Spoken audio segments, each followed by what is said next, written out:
talk about influencers. These are influencers, and they're friends of mine. Jack Posobiec. Where's Jack? Jack, who's done a great job. All right, Jack Posobiec, we are back live here, Philadelphia, Pennsylvania. Human Events Daily. We're here for the birthday of the United States Marine Corps on this day, 250 years ago, in a tavern just steps away. The tavern had burned down in the 1700s, but there is actually a plan afoot to kind of restore it and rebuild it. And of course, we'll be checking back in on that as soon as it's up. Folks, I want to tell you, though, ever since COVID, millions of Americans have started buying preparedness supplies, and especially emergency food. Now, that's a good thing, because there's a big mistake most people make with their emergency food supply. They don't have any way to cook it in a real emergency when the power goes out. That's why our friends over at My Patriot Supply created their Black Friday Survival Special. And yes, Black Friday's coming, folks. It comes with a 4-week food supply plus $150 worth of free gifts, including everything you need to prepare your emergency meals. We're talking a cook stove, fuel, fire starter, plus a water purifier, bug out bag, and so much more. It's the complete survival kit your family needs to ride out natural disasters, civil unrest, or anything worse. It also makes a great Christmas gift.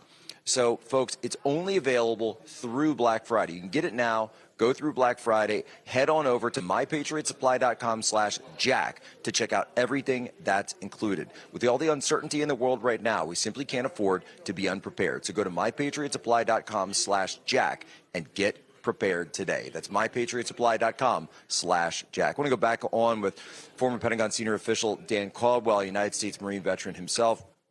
And Dan, we were talking about we're talking about the Vietnam War and putting it into context. It was certainly done with the context of containing communism, and that is the argument that is done for. When we wrote our anti-communist history book last year, myself and Joshua Lysek, that's exactly the way that we framed it, and we sort of left the other debate, sort of for another time. But it really does speak, I think, to the conduct not only of how the United States gets into wars, and also how the United States conducts those wars once we get into them. Because, Dan, when you really look at it, when the United States got, quote unquote, got into Vietnam, did it really achieve the result that we were looking for?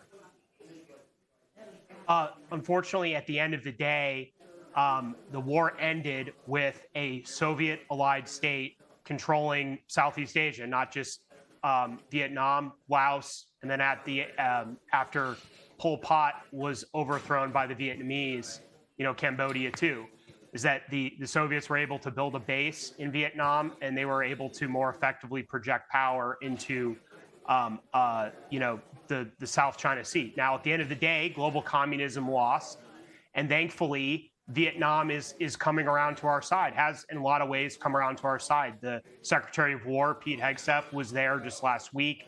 We're signing military deals, and there's an alignment, and I think it's a good thing, emerging between Vietnam and the United States on some key issues.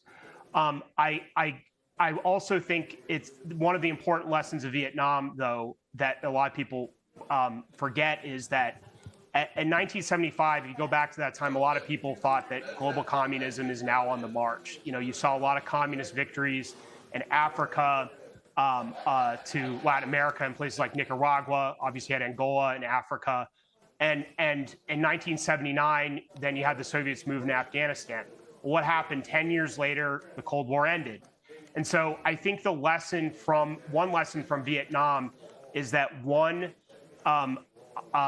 military defeat does not mean the end of American military or the end of American power. And that like people were talking about Afghanistan, the fall of Afghanistan, being this absolute disaster for American power. And it wasn't a great look. It wasn't good for our credibility. And then people try to connect it to the Russian invasion of Ukraine, which I believe is wrong, cards on the table. But at the end of the day, it didn't really impact our ability to do things in Europe or to do things that we need to do in the Pacific. That was our own policymakers' bad decisions. Luckily, after Vietnam, with Ronald Reagan and others, guided by a lot of Vietnam vets I'd noted, the United States military rebuilt. it retooled, and by the end of the Cold War had recovered from Vietnam and became a very powerful force that was able to deter the Soviet Union and ultimately help secure a victory in the Cold War.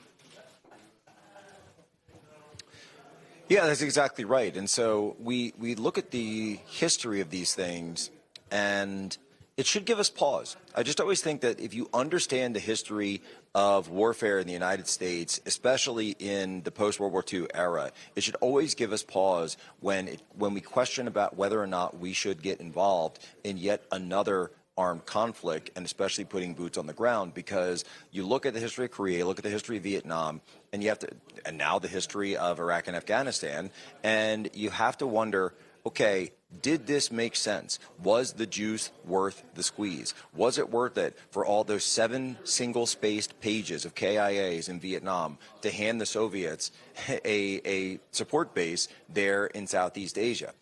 I'm not sure. And you talk to a lot of the guys who came out and they said, well, we could have won this thing, but we were told to pull back, and we were asked about rules of engagement. And it has nothing to do with the valor and the bravery and the courage of the men who fought. It has to do with the political decisions made both before, during, and after the conflicts. And that is always where the problem seems to be. But I'll tell you what, Dan, when I go and I meet with the veterans or even the current service members, I don't think the problem is with the United States Marines. No, absolutely not. And it is still a fantastic group of war fighters, and they carry the spirit of the Marines you're with right now in Vietnam. That same spirit that motivated Marines in World War II, Korea, and Vietnam is still within every Marine currently serving in the United States Marine Corps. You know, there's a lot of this talk about, oh, the Marines of today are softer, and that stuff's been going on since the founding of the Marine Corps. You know, the Marines that were fighting in World War II, they're salt dog. World War I veterans are probably saying the same thing. It goes back generations. But let me tell you, you have an incredible Marine Corps that's able to do incredible things, and their training is superb, and they're motivated, and on top of that, they're innovative. That's an important part of the Marine Corps history, is that this is the branch. That's key. Dan, we're out of time because I got to cut you off because the general is coming up next. Dan Caldwell, go give him a follow at Dan Caldwell.